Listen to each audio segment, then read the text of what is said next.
정부가 증시 부양에 불을 지피고 있습니다. 상장사가 기업가치 재고 방안을 공시하도록 추진하기로 했는데요.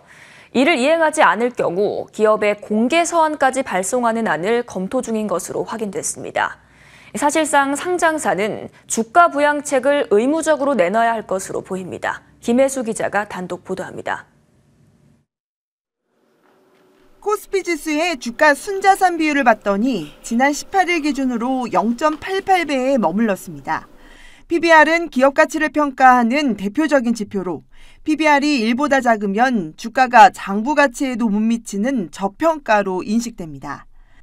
코스피 종목 가운데 특히 건설업 0.4배, 금융 0.42, 증권과 보험이 각각 0.38과 0.36배로 코스피 평균 PBR에도 못 미칠 만큼 저평가 상태입니다.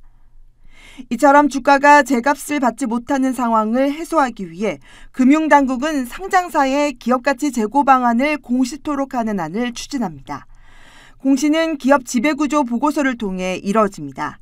회사의 PBR 현황은 물론 수익성과 성장성을 높이는 방안 등이 담길 것으로 보입니다. 더 나아가 당국과 한국거래소는 제도의 실효성을 높이기 위해 재고 방안을 내놓지 않은 기업에 이를 이행하도록 요구하는 공개 서한 발송까지 내부적으로 검토하고 있는 것으로 확인됐습니다. 사실상 공시 자체가 권고가 아닌 의무가 될 것으로 보입니다.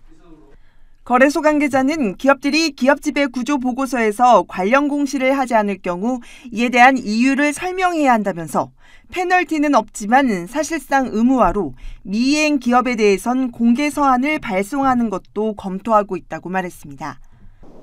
올해부터 자산 규모 5천억 원 이상 코스피 상장사에 의무화된 기업 지배 구조 보고서 공시 제도가 2026년부터 전 코스피 상장사로 확대되는 점을 고려할 때 기업가치 재고 방안 공시가 단계적으로 의무화될 것으로 보입니다.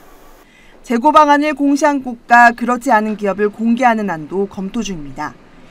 이번 제도 추진의 벤치마크로 삼은 일본 도쿄 증권거래소의 경우 구체적인 기업가치 재고 노력을 기재한 기업의 명단을 지난 15일 첫 공개했습니다.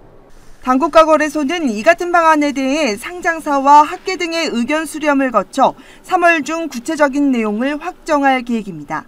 머니투데이 방송 김혜수입니다.